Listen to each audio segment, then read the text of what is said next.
இயேசுவிலே பிரியமான சகோதர சகோதரிகளே, உங்கள் எல்லோருக்கும் ஆண்டவராகிய இயேசு கிறிஸ்துவின் பெயரால் காலை வணக்கங்கள் மற்றும் வாழ்த்துக்கள். நான் உங்கள் அகஸ்டின் வேதியன்.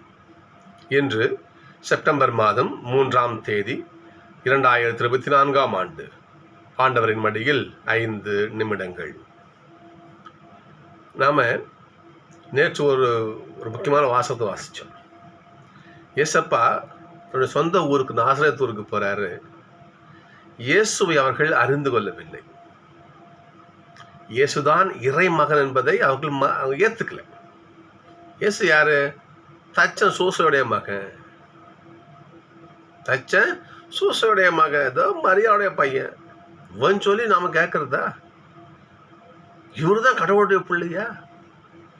இவரு தான் வரவிருக்கும் மெஸ்ஸியாவா என்று அவரை மனித கண்ணோட்டத்திலே நோக்கினார்களை ஒழிய இயேசுவை இறை மகனாக மீட்க வந்த மீட்பராக அவரை மக்கள் ஏற்றுக்கொள்ளவில்லை. குறிப்பாக சொந்த ஊர் மக்கள், தன் சொந்த மக்கள் ஏற்றுக்கொள்ள. இயேசு அங்கே போதிக்கிறாரு. 2 உதாரணம் சொல்றாரு. அங்கே 2 உதாரணத்தை அங்கே சொல்றாரு. அந்த சொன்ன பிறகுதான் அந்த மக்களுக்கு அப்படியே புதிச்செழுறாங்க. என்ன உதாரணம்? ஏன்னா இதை நம்ம தெரிஞ்சுக்கிட்டாதான் இன்றைய வாசகம் நமக்கு புரியும். அதெல்லாம் நேற்றுலேருந்து இன்னைக்கு வரேன். அப்படி நான் பாருங்க பார்ப்போம். எலியாவின் காலத்தில் 3.5 ஆண்டுகள் வானம் பொய்த்தது. பெரும் பஞ்சம் வந்துருச்சு. நாடெங்கும் பெரும் பஞ்சம் உண்டானது. அக்காலத்தில் இஸ்ரேலரிடையே பல கைம்பெண்கள் இருந்தார்கள். புருஷனை இழந்தவர்கள் இஸ்ரேல் மக்கள் நிறைய பெண்கள் இருந்தாங்களே. இஸ்ரேல் மக்கள்கிட்ட நிறைய பேர் இருந்தாங்களே அந்த கூட்டத்தில். ஆனால் எலியா அங்கே அனுப்பப்படுவேன். ஏன்னா உன்னை பற்றி ஆண்டவருக்கு தெரியும். எலியா வந்து சொந்த மக்கள் ஏற்றுக்க மாட்டல. அவர் நீ என்ன பண்ணுறாரு? சாரிபாத்துக்கு புறையின பெண்ணுக்கு போயிட்டு அந்த பெண் அங்கே என்ன பண்ணுறது? அற்புதத்தை செய்கிறார் கடவுள். எலியா வழியாங்க எலியா அங்கே போகிறாரு. ஒரு விதவை பெண் கஷ்டப்படுறாங்க. சாப்பாடு கொடுமான்றாரு. ஐயா, என்னுடைய வீட்டில் கொஞ்சோண்டு ஒரு பிடி கை மாவுக்குது, கொஞ்சோண்டு எண்ணெய்க்குது. அதில் அப்பா சுட்டு நானும் என் பிள்ளையும் சாப்பிட்டு அடுத்த வேலை சாப்பாட்டில் செத்தான் போகணுன்னாங்க. அதை ரொட்டி சுடுதான் விறகு பொறுக்க வந்துருக்குறேன். அதெல்லாம் அந்த அம்மா சொல்லுவாங்க. அதனால் எலியா சொல்லுவார், நீ போயிட்டு உங்கள்கிட்ட இருக்கிற மாவில் அப்பம் சுட்டு எனக்கு எடுத்துன்னு வா சொல்லுவார். இறையடியார் ஆயிற்றே நம்ம போவாங்க. எலியாவுக்காக அந்த அப்பம் செய்து கொண்டு கொடுப்பாங்க. அன்றையிலிருந்து 3 ஆண்டுகள் பஞ்சம் தீரும் வரை அந்த எண்ணெய் மாவு பாத்திரத்தில் மாவு குறையவில்லை, எண்ணெய் கிண்ணத்தில் எண்ணெய் குறையவில்லை. ஆனால் மாவு அற்புதத்தை அந்த பெண்ணுக்கு செய்தார். ஏன்? சொந்த மக்கள் தகுதி இழந்து போயிருந்தீர்கள். இஸ்ரேல் மக்கள் ஆண்டவர் வார்த்தை கீழ்ப்படியில. ஆண்டரை வெறுத்து ஒதுக்குனீங்க. ஆண்டரை விட்டு எல்லா சாமிப்படியும் போனீங்க. உங்களுக்கு உரிமையான ஆண்டவரை நீங்க ஏத்துக்கலையே. பல பண்ணாரு ஆண்டவர் எலியா புறவின பெண்கள் அங்க அனுப்பி அங்கே அற்புதத்தை செய்தார். சொன்ன உடனே அந்த மக்களுக்கு அப்படியே எரியுது. எப்படி? அப்ப இயேசு கடவுள் நம்ம வந்து இஸ்ரேல் மக்கள் அவர் நாம் ஏற்றுக்கல. அப்போ அவர் குத்தி காட்டுறாரு பத்தியா. ஆனால் எலியா வந்து வெளி மக்கள், அப்போ இவர் வெளி மக்கள்கிட்ட போறாரு இவர் விட்டு. அப்போ நாம தான் அவரை ஏற்றுக்காத ஒழுங்கின மக்கள் அவளுக்கு சுருக்குன்னு ஏறுது அவங்களுக்கு. இன்னொரு உதாரணம் சொல்றாரு. பாருங்க பார்ப்போம். இறைவாக்கிற எலிசாவின் காலத்தில் எலிசா காலத்தில் இல்லையா, இஸ்ரேலரிடையே பல தொழுநோய் பாதிக்கப்பட்டு இருந்தாங்க. ஆயினும் பாருங்க பார்ப்போம், அவர்களுள் எவருக்கும் தொழுநோய் நீங்கவில்லை. சிரியாவை சேர்ந்த நாமானுக்கே நீங்க புறவினம், அவனுக்கு தான் என் குணமாச்சு. கடவுளுடைய ஆசை அவன் தான் பட்டான். ஏன்? நீ தகுதியற்று கிடந்த. நீ கடவுளை ஏற்றுக்கல. கடவுள் உன்னை எகிப்திலிருந்து கூட்டின்னு வந்து எல்லா கைங்கரியமும் பண்ணி உன்னை எல்லாம் பண்ணி வச்சிருந்தாரு. நீ அவரை ஏற்றுக்கல. அவனுடைய ஆசை புறையின சிரியாவுடைய நாமானுக்கு அவன் தோணுடைய குணமாகி போறான். வந்து என்ன பண்ணுறான், பெரிய எலிசா கிட்ட கேட்டு அனுமதிப்பாங்க. அந்த யோதான மண் மூட்டை அள்ளின்னு போவான். அற்புதமான நோய் நீங்க பெற்ற ஒரு யோதான் அதிகாச்சா மண்ணு மூட்டை அள்ளின்னு போவான். இங்கேருந்து அவ்வளோ விசுவாசத்தோடு அவன் இருப்பான். அந்த விசுவாசம் உனக்கு இல்லையே என்று இவர் சொல்லுகின்ற பொழுது அந்த மக்களுக்கு அப்படியே கோபம் பீரிட்டி வரும். அப்படியே பொங்கி எழும் கோபம். பாருங்க பார்ப்போம். தொழுகை கூடத்தில் இருந்த யாவரும் இதை கேட்டபோது என்ன பாருங்க, சீற்றம் கொண்டனர். உண்மையை சொல்றாரு, எழுதித்தான் செய்யும். சொல்றது புரியுதா உங்களுக்கு?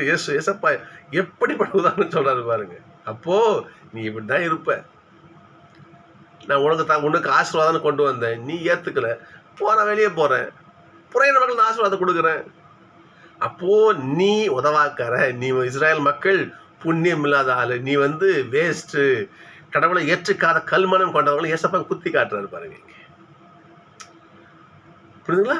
அப்ப அந்த மக்கள் சீற்றம் கூட வர போறாங்க, மழையில தள்ளி விடுறதுக்கு விட்டு போறாங்க. ஏன் சொல்றேன்னா, கடவுளுடைய வார்த்தையை ஏற்றுக்கொள்கின்ற பொழுது அந்த ஒரு மனம் ஒண்ணுங்க. அதுக்கு கடவுளை உள்ளத்தில் ஏற்று தியானிக்க அது ஒரு மனசு வேணும். அந்த மனசு அவங்ககிட்ட இல்லையே. நான் சின்ன குறிப்பிட்ட தான் படிச்சிருப்பேன் இல்லையா? அது வாசிக்கும் பொழுது அப்படியே பொதுவாக அப்படியே ஜஸ்ட் படிச்சுட்டு பாஸ் பண்ணிட்டு அப்படி ஒப்பிச்சுட்டு புதன் வாங்கிட்டு போவோம். நம்ம பொது புசலுக்கு போவோம், வாசிட்டு அப்படியே போவோம். அதுக்கப்புறம் நான் அதை வாசிக்கும் பொழுது எனக்கு ஒரு ஆச்சரியமா இருந்துச்சு. நான் வேதியராகி நான் பிள்ளைங்களுக்கு கற்றுக் கொடுக்கின்ற பொழுது அதில் என்ன விஷயங்கள் சாதாரண குறிப்பிட நம்ம சொல்கிறோம். நீங்கள் வாசித்து பாருங்க பார்ப்போம். நீங்கள் ஒன்றும் இல்லை, அதாவது எந்த அளவுக்கு ஒரு கடவுளை உள்வாங்கி தன் உயிரோடு உயிராக கடவுளை இரண்டரை கலக்க செய்தால் இப்படிலாம் யோசிப்பாருங்க பாருங்க பார்ப்போம். உதாரணத்துக்கு 6 லட்சணங்கள். கடவுள் தாமா இருக்கிறார். கடவுளுக்கு பிறப்பும் இல்லை, இறப்பும் இல்லை, அவரை யாரும் உருவாக்கவில்லை. கடவுள் தாமாகவே அவர் இருக்கிறார் என்ற அந்த நிலையை நம்ம ஈஸியாக படிச்சிடலாம். அதை உணர்ந்து அறிவிப்பது மிகப்பெரிய ஒரு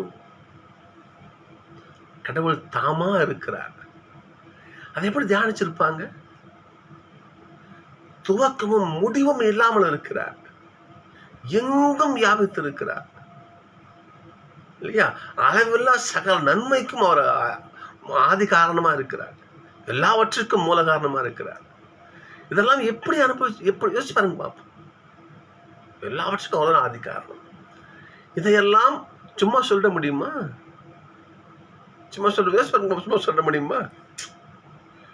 கடவுளை உள்வாங்கணுங்க, ஆண்டவரை அனுபவிக்கணும். மாணிக்கவாசன் சொல்லுவார், திருவாசன் சொல்லுவார், அவருக்கு இசைப்படுவார், என் செயலாவது இனி ஒன்றும் இல்லை, நின் செயலை உணரப்பட்டேன்னு சொல்லுவாங்க. அப்போ நான் ஒண்ணுமே இல்லை, நான் வெறும் செத்தப்போன கூடு, என் உள்ள இருந்து செயல்படுவது நீங்க தான். அதை உணரணும் பார்த்தீங்களா? அதான் உள்ளார்ந்த ஆன்மீகம்னு சொல்றாங்க. தான் ஈடுபாடுள்ள ஆன்மீகம்னு சொல்லுவாங்க. கடவுளோடு ஒருங்கிணைந்த ஆன்மீகம் தான்.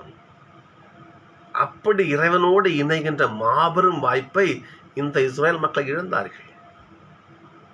ஏசப்பா சொல்றாரு, சொந்த ஊருக்கு நான் வர்றேன், என்ன நீங்க ஏத்துக்கல, நீங்க என்ன அடையாளம் கண்டுக்கல, நீங்க அப்படியே இன்னை வாசதாங்க பார்ப்பீங்க.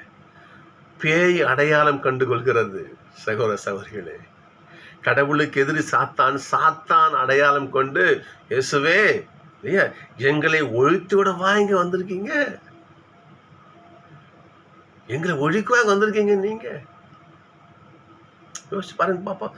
நீர் கடவுளுக்கு அர்ப்பணமானவர் என உறக்க கத்தியது பேய் அடையாளம் கண்டுக்குது. இயேசு யாருங்க? இயேசு கடவுளுக்கு அர்ப்பணமானவர். தன் சொந்த மக்களை தேடி வராரு, அந்த மக்களை அவரை உணர்ந்து ஏத்துக்கல. பேய் ஏத்துக்குது. பேய் அடையாளம் கண்டு பண்ணுது, எங்களை ஒழிக்கவா இங்க வந்தீங்க என்று உறக்க கத்தியது. இயேசு வாயை மூடு, வெளியே பேய் கீழ்ப்படுகிறது. மக்கள் எல்லோரும் பார்க்குறாங்க இல்லையா? எப்படி பேசுறாரு பாருங்க. மக்கள் திகைப்படைந்து தீய ஆவிகள் கட்டளையிடுறாரு இவரு. அந்த பேயும் ஓடுது. என்று என்ன பண்றாங்க, இவர் இவர் தீய கட்டளையிடுறார் என்று ஒருவருடன் பேசிக்கொண்டார்கள். அவரை பற்றிய செய்தி சுற்றுப்புறமெங்கும் பரவியது. சகோதரர்களே, கடவுளை ஏற்றுக்கொள்வது என்பது அது சாதாரணமாக முடியாது. சும்மா அது சும்மா சொல்லக்கூடாது. அது சாதாரண காரியம் கிடையாது. கடவுளை ஏற்றுக்கொள்ளுதல், நான் சொன்னலையா, அதாவது ஈடுபாடு உள்ள ஆன்மீகம் சொல்லுவாங்க பாருங்க, அது கடவுளோடு இரண்டரை கலந்தால் ஒழிய அது நடக்காத காரியம். பவுல் சொல்ல பாருங்க பார்ப்பீங்க, தூய ஆவியாரே அனைத்தையும் துருவி துருவி ஆய்கிறார். எல்லா எண்ணங்களையும் அவர் ஆய்ந்து பார்க்கிறார். இவன் யாரு, இவன் உள்ள தலைமை குடியிருக்கலாமா, இவன் எப்படிப்பட்டவன் என்று ஆண்டவர் நம்மை ஆய்ந்து பார்க்கிறாரு. நாம் நம்மை அந்த ஆய்வுக்கு உட்படுத்தணும். ஆண்டவரே வாங்க, ஆண்டவரே என்னில் வாசம் செய்யுங்க, ஆண்டவரே நீங்கள் வாங்க, என்கிட்ட வாங்க என்று நம்மை வெறுத்து நம்மை முழுவதும் அவருக்கு கையளிக்கின்ற பொழுது நம்மகிட்ட வாசம் செய்வார். சாமுவேல் இப்போ என்ன பண்ணுவார், ஏலி அந்த கோயில் இருக்கும்போது சீரோன் ஒருவர் அதில் ஒரு ஆலயத்தில் சாமுவேல் சின்ன பிள்ளையாங்க போவார். ஏலி குரு அங்கே படுத்துருப்ப நைட் நேரத்தில் சாமுவேலை கடவுள் அழைப்பார். சாமுவேல் குருக்கிட்ட போவார். குருக்கிட்ட போயிட்டு, ஐயா என்னை கூப்பிட்டீங்களா ஐயா? நான் உன்னை கூப்பிடல சாமுவேல், போய் படத்துக்கு போய் படத்துக்குவார். திரும்பவும் கூப்பிடுவார் சாமுவேல். திரும்ப போவார், ஐயா என்னை கூப்பிட்டீங்களா ஐயா? உன் குரல் கேட்டுச்ச. நான் கூப்பிடலப்பா, நான் 2 தடவை திரும்பி வந்து கேட்குறான். அப்போ ஏலி குரு உணருவார், ஒருவேளை அழைத்தது ஆண்டவராக இருக்குமோ. சாமுவேல் இங்க வா, சொல்லுங்க குருவே, இனிமே உனக்கு அந்த குரல் கேட்டால், உன்னை அழைத்தால் ஆண்டவரே பேசும், அடியேன் கேட்கிறேன்னு பதில் சொல்லுவார். அந்த குரல் கேட்கும். சாமுவேல் சொல்லுவார், ஆண்டவரே பேசும், அடியேன் கேட்கிறேன்னு சொல்லுவார். இவ்வாறு கடவுளை பேச வைத்து நாம் கேட்டுக்கொண்டு அவர் வார்த்தைக்கு பணிந்து நடந்து வாழ்கின்ற பொழுது நமக்கு பல அற்புத அருகு நமக்கு நடக்கும், பல ஆசீர்வாதம் நமக்கு நடக்கும். என்றால் கடவுளுடைய இது கேட்க சாதாரண விஷயம் கிடையாது. நம்ம புரிஞ்சுக்கணும். நாம இவ்வாறு நாம் ஆண்டவரில் ஒன்றரை கலப்பது சாதாரண விஷயம் கிடையவே கிடையாது. பவுல் சொல்ல இந்த வாசகம் 2ஆம் வாசகம் வாசிச்சு பார்க்கணும். நம்ம முதல் வாசகம் வாசிச்சு பார்க்கணும். அடுத்த பவுல் சொல்ல பாருங்க பார்ப்போம். ஆவிக்குரியவர்களுக்கு ஆவிக்குரியவற்றை விளக்கி நாங்கள் விளக்கி சொல்லுகின்ற பொழுது நாங்கள் மனித ஞானத்தால் கற்றுக்கொண்ட விஷயங்களை பேசுவது கிடையாது. எங்களுடைய வார்த்தை நீங்க கேட்கறது எங்க வார்த்தை கிடையாது. பவுல் இன்னொரு இடத்துல சொல்லுவாரு, மக்களே நீங்கள் எங்களுடைய வார்த்தையை கேட்கின்ற பொழுது எங்களுடைய வார்த்தையாக இல்லாமல் கடவுளுடைய வார்த்தையாகவே எடுத்துக்கிட்டீங்கன்னு போல் சொல்லுவார். அது இங்கேயும் பதிவு பண்றாரு பாருங்க பாப்போம். இங்க நாங்கள் பேசுகின்ற பொழுது மனித ஞானத்தால் கற்றுக்கொண்ட சொற்கள் நாங்கள் பயன்படுத்தலை. நாங்களே சொல்லலை, எங்கள் உள்ளிருந்து பாருங்க பார்ப்போம். மாறாக தூய ஆவியார் கற்றுத்தரும் சொற்களே நாங்கள் பேசுகிறோம். எங்கள் உள்ளிருந்து அவர் பேசுறாரு. சொன்ன இல்லையா, யார் உள்ளத்துல குடியிருக்கலாம் ஆண்டவர் முடிவு செய்வார். ஆண்டவர் முடிவு செய்வார். ஆண்டவர் எங்க இருப்பாரு? அழுக்கும் குப்பை இருக்கிறது ஆண்டவர் இருப்பாரு. எங்கே தூய்மை இருக்கிறதோ, நெஞ்சத்திலே தூய்மை உண்டோ இயேசு அழைக்கின்றார். எங்கே நெஞ்சம் தூய்மையா இருக்குதோ அங்கே ஆண்டவர் வாசம் செய்வார். அங்கே உள்ளிருந்து ஆண்டவர் செயல்படுவார். நீங்க பாருங்க பார்ப்போம். நாங்கள் உங்களுக்கு போதிக்கின்ற பொழுது நாங்கள் எங்க வார்த்தையை உங்களுக்கு சொல்லலை, மாறாக எங்கள் உள்ளிருந்து பேசியது தூய ஆவியார். அப்பொழுது கடவுள் நம் உள்ளத்திலே வாசம் செய்ய நம்ம என்ன பண்ணணும் யோசிச்சாங்க பார்ப்போம். நம்ம உள்ளத்தை சுத்தமாக வச்சிருக்கணும், கள்ளங்கவனமாக வச்சிருக்கணும். சொல்லுவார் பாருங்க, நீங்கள் வெளிப்புறத்தை சுத்தம் பண்றீங்க, உள்ள தூசியும் கூப்பையுமா அரைச்சிக்கிறதுன்னு சொல்லுவாரு. அங்க ஆண்டவர் வாசம் செய்வாரா? சிந்திச்சு பார்க்கணும். எங்கே உள்ளம் தூய்மையா இருக்குதோ அங்க ஆண்டவர் வாசம் செய்வார். பாருங்க பார்ப்போம். மாறாக தூய ஆவியார் கற்றுத்தரும் சொற்களை நாங்கள் பேசணும். இன்னும் பாருங்க பார்ப்போம். மனித இயல்பை மட்டும் உடைய ஒருவர் கடவுளின் ஆவிக்குரியவற்றை ஏற்றுக்கொள்வது இல்லை. தெளிவா சொல்றாரு பாருங்க. இங்க இதையே தான் ஏசப்பா சொன்னாரு. நீ மனுஷ இயல்போட நீ யோசிச்சுன்னா என்ன ஏற்றுக்க முடியாது. பவுல் எவ்வளவு அழகா இதான் தியாலஜி, தான் இறையியல். இதெல்லாம் சொல்லும் பொழுது இதை உணர்ந்து பவுல் உணர்ந்து சொல்றாருன்னா அப்படி எந்த அளவுக்கு ஒரு தியானம் பண்ணிருக்கணும், எந்த அளவுக்கு ஒரு ஆண்டவரை ரசிச்சு ருசிச்சு சாப்பிட்டு இருக்கணும். அவர் யோசிச்சு பாருங்க பார்ப்போம். ஏசு இல்லையா, என் சதையை தின்று ரத்தத்தை குடிப்பவன், சதையை தின்றுன்னு சொல்லுவாரு. தின்றதுன்னா கிரீக்ல துரைக்கேன்னு சொல்லுவாங்க. துரைக்கே என்றால் அப்படியே மென்னு சப்பி அப்படியே ரசத்தை உறிஞ்சு குடிக்கிறது தான் அந்த துரைக்கைங்கிற வார்த்தை. கிரீக்ல அந்த வார்த்தை மூலத்தில் இந்த வார்த்தை இருக்கும். யோவான் 6ஆம் அதிகாரத்தில் துரைக்கை என்றால் ஒரு கரும்பு சக்கை எப்படி நம்ம சாப்பிட்றோம், அப்படியே சப்பி சக்கை ஒன்றும் இல்லாமல் துப்பதான் தொழில் துப்போம், அத்தனை சாரையும் முறிஞ்சு குடிக்கும். அதுதான் துரைக்கை. அப்படியே கடிச்சு மென்று தின்றுவது. அதை போல ஆண்டவர் நம்ம சுவைக்கின்ற பொழுது ஆண்டவர் எத்தனை இனிமையான சுவைத்து பாருங்க. திருப்பால் சும்மா சொல்லிட்டு பாருங்க பாப்போம். ஆண்டவர் சுவைச்சு பாருங்க. எந்த அளவுக்கு பவுலடிகளார் ஆண்டவரை உண்டு சுவைத்திருந்தால், ஆண்டவரோடு இவர் ஒன்றாக கலந்திருந்தால், ஆண்டவருடைய உயிரும் இவரும் இரண்டரை கலந்து இவர் வாசம் செய்திருந்தால், வார்த்தை அவ்வளோ ஆழமான வார்த்தை பாருங்க. சும்மா கிடையாது இது. பாருங்க பார்ப்போம். மனித இயல்பை மட்டும் பயன்படுத்தி ஒருவர் கடவுளுடைய ஆவிக்குரிய செயலை ஏற்றுக்கொள்வது கிடையாது. ஏற்றுக்கொள்ள மாட்டார். இஸ்ரேல் மக்கள் ஏற்றுக்கலையே. அவன் எலியா என்ன பண்ணாரு? சாரிபாத்துக்கு போனாரு. எலிசாவுடைய வார்த்தை இஸ்ரேல் மக்கள் ஏற்றுக்கலையே. அவர் பண்ணாரு, சிரியாக்கு நாம போனாரு. நீ ஏற்றுக்கலையே. நீ தான் நீ மனித இயல்போடு ஆண்டவரை அணுக நினைக்கிற. நீ உன்னால் ஆண்டவரை ஏற்றுக்க முடியாது.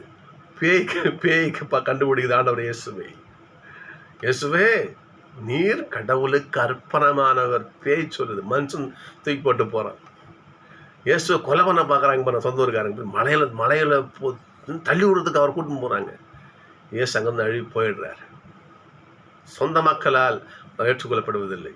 அந்நிய மக்கள் தான் என்ன பண்றாங்க? அவரை ஏற்றுக்கிட்டு வராங்க. தீர் சீதோன் நட்சத்திர படிச்சு பாருங்க பார்ப்போம். தீர் சீதோன் பகுதியில் தந்த மக்கள்லாம் தன் பிள்ளைகளை தள்ளுவோம். ஆண்டவரை என் பிள்ளைக்கு ஆஸ்வாதம் பண்ணுங்க வருவாங்க. சீரோ பெனிசிய பெண் கிரேக்க பெனிசிய அவன் தான் பண்ண அந்த ஆடை தொடுவா பாருங்க. ஒரு பெண் அவனுக்கு ஒரு கிரேக்க பெனிசி வேற்றுத்தை சேர்ந்த பெண். அவள் வந்து ஆசீர்வாதம் வாங்கிட்டு போவா. இஸ்ரேல் மக்கள் அவரை கொன்று குவித்தார்கள். சிலரை பாருங்க பார்ப்பாங்க. மனித இயலை மட்டும் பயன்படுத்தி ஒருவன் கடவுளின் ஆவிக்குரியவற்றை ஏற்றுக்கொள்வது கிடையாது. அவை அவருக்கு மடமையாய் தோன்றும். அவற்றை அவரால் அறிந்து கொள்ளவும் முடியாது. ஆண்டவருடைய பற்றின அறிவு ஒரு மடமையா தோன்றும். ஆமா சாமி கடவுளி வர சூசப்பையவன் இவன் மடமையாய் தோன்றும். இதையே பவுல்ல பண்ணுவார். குருந்தியர் சொல்லுவார் பாருங்க பார்ப்போம். குருந்தி வாசிக்கிறோம் நம்ம. அது சொல்லுவார் பாருங்க பார்ப்போம். யூதர்கள் அரும் அடையாளத்தை தேடுகிறார்கள், கிரேக்கர்கள் ஞானத்தை தேடுறாங்க. நாங்கள் சிலுவையிலே அறையுண்ட இயேசுவை தேடுகிறோம். உங்களுக்கெல்லாம் இது மடமையா தெரியும், எங்களுக்கு தான் வல்லமை, எங்களுக்கு தான் உயிர்னு பவுல் சொல்லுவார். பாருங்க பார்ப்போம். மனித இயல்பால் ஆண்டவரை அணுக முடியாது. பாருங்க பார்ப்போம். ஏனெனில் அவற்றை தூய ஆவியின் துணை கொண்டே ஆய்ந்து உணர முடியும். ஆண்டவரை ஆய்ந்து உணரணும். எந்த அளவுக்கு பவுல் ஆய்ந்து உணர்ந்தால் அந்த ஆண்டவருக்காக தலையை கொடுப்பார். எந்த அளவுக்கு பேதுரு ஆய்ந்து உணர்ந்திருந்தால் தன் தலையை கொடுப்பார். அப்போஸ்தலர்கள், சீடர்கள், வேத சாட்சிகள் யோசிச்சு வாருங்க பார்ப்போம். எந்த அளவுக்கு கடவுளை அவர்கள் ஆய்ந்து உணர்ந்திருந்தால் யோசிச்சு பாருங்க பார்ப்போம். முதல் நூற்றாண்டு வேத கலாபனை காலத்தில் எத்தனை பேர் ஆண்டவருக்காக உயிரை கொடுத்தாங்க. எப்படி ஆய்ந்து உணர்ந்து ஆவியானுடைய துணையோடு அவர்கள் ஆண்டவர் தம் உள்ளத்தில் ஏற்றுக்கிட்டாங்க. நீரோ மன்னன் டொமிசியன், வலேரியன், அவன் என்ன பண்ணுவான்னா அந்த காலத்தில் ஒரு மரபு செய்தி சொல்கிறாங்களாம், திருச்சிலுவையை கீழே போடுவானோ, அதை மெரிச்சிட்டு போகும் உயிர் பிச்சைன்னு சொல்லுவாங்க. உயிருக்கு பயந்து என்ன பண்ணுவாங்க, உயிருக்கு பயந்தவங்க மெரிச்சிட்டு போயிடுவாங்க. ஆனால் ஆண்டவர்களை உண்மையான பற்று கொண்டவர்கள், ஏன்னா ஆண்டவர் தொங்கிய திருச்சிலுவையை மிதிச்சு தான் உயிரோட அவசியம் கிடையாதுன்னாங்களாம். உடனே இப்போ கத்தையே கட்டி உயிரோட கொளுத்துவானா அப்படி நீரம் பண்ண.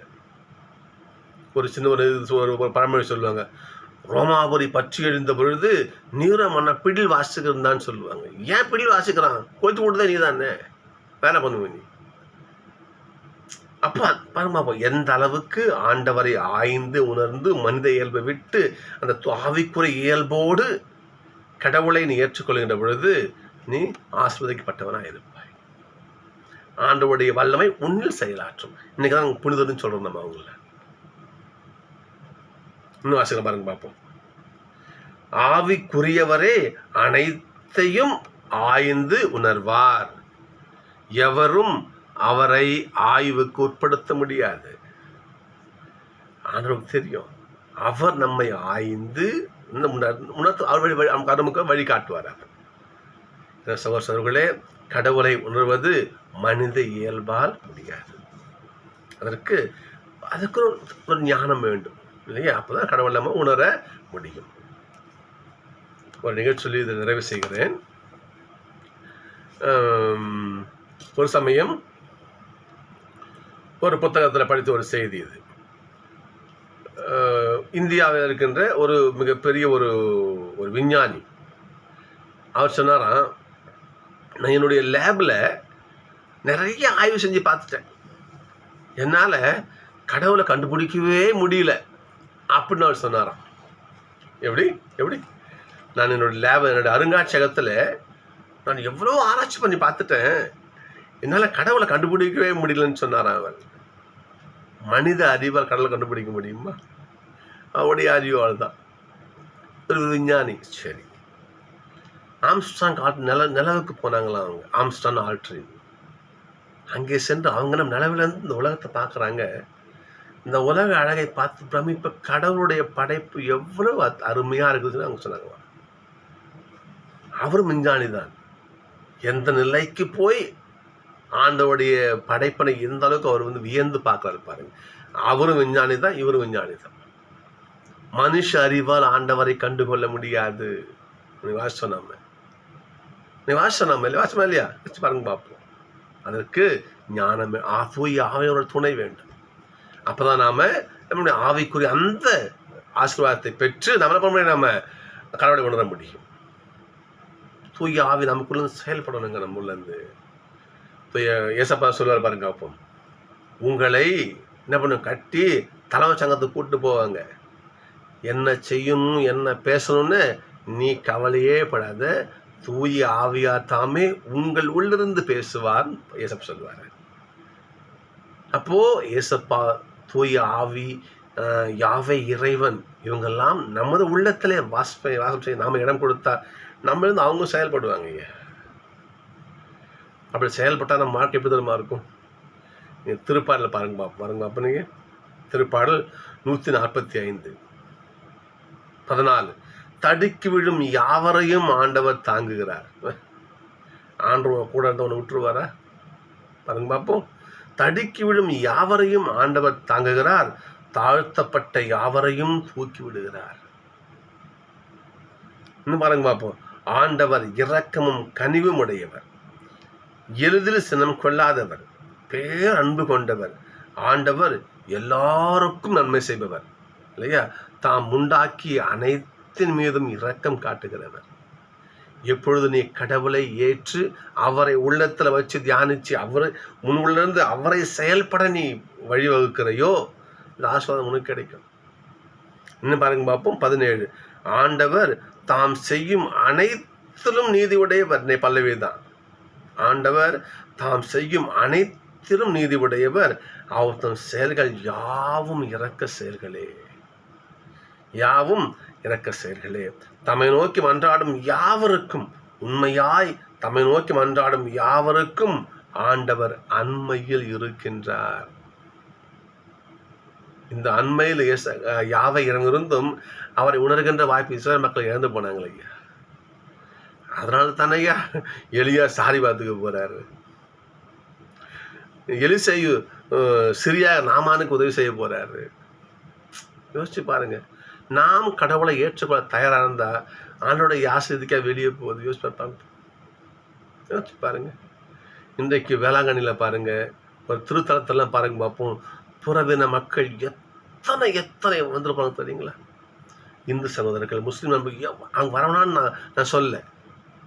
நமது மக்களை காட்டலாம். அந்த மக்கள் கோயில் விசுவாசத்தோட ஒரு வத்தி பிடிச்சிக்கிட்டு மாதா பார்த்தலன்னு வேண்டும் போது நீங்கள் பாருங்களேன். நீங்கள் கிறிஸ்துவங்க நாமனா பண்ணுவோம், ஒரு வேளாங்கண்ணி போகிறோம் வச்சுக்கோமே, குளிப்போம், அங்கே போவோம், ஆட்டம் போடுவோம், இங்கே போவோம், அது கடத்தரு பீச்சு பார்க்குன்னு சுற்றுவோம். ஆனால் ஒரு இந்து சகோதரர் வரும் பாருங்க பார்ப்போம், அந்த வேகல மாதா பார்த்துறாங்க. எத்தனை பார்த்துருக்கேன் நான். இந்து சகோதரரும் வருவாங்க, வந்து எம்மா என் பிள்ளைகள்லாம் காப்பாற்று தாயான்னு சொல்லிட்டு அவங்க வந்து அந்த அம்மா அவங்க மாதாவோட பார்த்து உட்காந்து அவங்க வேண்டுற அந்த ஒரு இது இருக்கும் பாருங்க, போய் பாருங்க, நீங்கள் தெரியும். கடவுள் எல்லோரையும் அரவணைக்கிறார். அதுக்குன்னு அவங்களுடைய கடவுளை அவங்க ஆசீர்வாதம் பொறாமல சொல்றேன்னு நினைக்காதீங்க. ஆண்டவர் இந்த உலகத்தோடைய மீட்பர் இயேசு கிறிஸ்து எல்லாருக்கும் ஆசீர்வாதம் அள்ளி கொடுக்கிறார். இருந்தாலும் நான் சொல்றேன், கிறிஸ்துவ மக்கள் இந்த அளவுக்கு ஆண்டவரை ஏற்றுக்கொள்ள தயங்குறாங்கன்னு சொல்ல முடியாது. ஒரு நம்ம ஏசப்பா தானே, நம்ம ஆண்டவர் தானே. திருமுழுக்கியவான் சொல்லுவார், நீங்கள் அபிரகாமின் மக்கள்னு ஆணவம் கர்வம் கொண்டு தெரியாதீங்க. இந்த கல்லில் இருந்து கூட என்ன பண்ணுவாரு ஆண்டவர் தனக்கு மக்களை உண்டு பண்ணிக்குவார். ஜாக்கிரதை. அப்புறம் என்ன பண்ணும்? மனம் மாறு, நற்செய்தியை நம்பு, மனம் மாறியபடி நீ வாழ்க்கையில கடைபிடிச்சு காட்டு. 2 அங்கி இருக்குதா, ஒரு அங்கியை ஒரு இல்லாதபடி கொடுத்துட்டு நீ பயன்படுத்து. யாரையும் அடிச்சு பிடுங்காத, யார் மேலே அதிகாரம் செலுத்தாது. பாசி பாருங்கம்மா. அப்போ நீங்கள் திருமுழுக்கவனுடைய முதல் உரையை சொல்லுவார், இதுதான் கிறிஸ்துவ வாழ்க்கைக்குரிய உழைப்பாங்கு. நீ இப்படி இருந்தால் ஆண்டவர் நம்மிடத்தில் வாசம் செய்வார். இந்த முத வாசம் இல்லையா, கடவுள் நம்மளிருந்து அவர் பேசுவார், நம்மளும் செயல்படுவார். ஆண்டவர் நம்ம தூக்கிட்டு நம்ம நம்மளிருந்து அவர் நம்மை செயல்படுத்தும் போது நமக்கு தோல்வி வருமா? எதிலும் வெற்றிதான். போல் சொல்ல பாருங்க பார்ப்போம், நெடியதொரு பயணத்திலே ஓடினேன், விசுவாசத்தை காத்துக்கொண்டேன். என்னுடைய விசுவாசத்தை நான் காத்துக்கிட்டேன், விசுவாசம் இழந்துடல. எனக்கு இருப்பது வெற்றி வாகையேன்னு போல் சொல்லுவார். நெடிய பயணத்தில் ஓடினீங்க, கடுகால கூட விசுவாசத்தை நான் குறைச்சிக்கல. ஆண்டவரை முழுவதும் விசுவாசித்து வாழ்ந்தேன். ஆனால் நான் எதிர்பார்க்கறது வெற்றி கோப்பை எனக்கு இருக்குது, கடவுள் கொடுப்பார். அந்த தூய்ப்பான நம்பிக்கை வருங்க பார்ப்போம். யாக்கோபு சொல்ல பாருங்க 1:27, கடவுள் பார்வையில் தூய்மையானதும் மாசற்றதுமான சமய நெறி எது தெரியுமா? கிறிஸ்தவன் சொல்றோம். நம்ம அந்த கிறிஸ்தவனுக்கு இப்ப அவன் எப்படி வாழணும்? ஏழைகளையும் கைம்பெண்களையும் இல்லையா, ஆதரவற்றவர்களையும் அன்பு செய்வது ஃபர்ஸ்ட். இரண்டாவது இல்லையா, இந்த உலக காரியங்களால் உன்னை நீ கரைப்படுத்தி கொள்ளாமல் இருக்கிறது. இதுதானே உண்மையிலே கிறிஸ்துவ வாழ்வு. யாக்கோபு 1:27 யாக்கோபு 1:27. இதுதான் தூய்மையான சமய நெறி. நம்மளாம் கிறிஸ்தவன் சொன்ன அப்படி வாழணும். நம்ம அப்படி வாழ்ந்தால் தூய பவுல் சொல்வது போல, எவ்வாறு தூய ஆவியான இறைவன் பவுல் உள்ளிருந்து செயலாற்றினாரோ அதே போல நம்முள்ளிருந்தும் தூய ஆவியானவர் செயல்படுவார். இதுல சந்தேகமே கிடையாது. சகோதரர்களே, பேய் ஆண்டவரை யாருன்னு கண்டுபிடிச்சிச்சு அந்த காலத்துல, ஏசப்பா காலத்துல. இந்த காலத்துல நாம் கண்டுபிடிப்போம். நமக்கான ஆறுதல் ஆண்டவர் தான். எனக்கான தேர்தல் ஆண்டவர். எனக்கு கஷ்டம் வருது, எங்க போ, நேரம் ஆண்டவர் பார்த்துட்டு போ. நக்கரன் முன்னாடி உட்காரு, நக்கரனை ஆண்டவரே எனக்கு இதெல்லாம் கஷ்டம் இருக்குப்பா, இப்படிங்கப்பா, எனக்கு துணையா வாங்க, என் கூட கூப்பிடு. வருவார். இன்னொன்று சொல்லுவாங்க இல்லையா, கடவுள் நோக்கி நம்ம ஒரு ஸ்டெப் எடுத்து வச்சா கடவுள் 10 ஸ்டெப் நம்ம நோக்கி எடுத்து வச்சு வருவாராம். அந்த ஒரு அடி எடுத்து வச்சா போதும், ஆண்டவர் ஓடி வருவார். அந்த ஊதாரி மகன் மனம் மாதிரி வந்தாங்க பார்த்தீங்களா, அப்பாக்காரர் ஓடுறாரு, ஐயோ என் புள்ள வந்துட்டான். எனவே நம்முடைய மனமாற்றத்திற்காக ஆண்டவர் இயங்கிக் கொண்டிருக்கிறார். எனவே நாம் மனம் மாறவும், ஆண்டவரை உள்ளத்திலே ஏற்போம். நன்றி. நாளை சந்திப்போம்.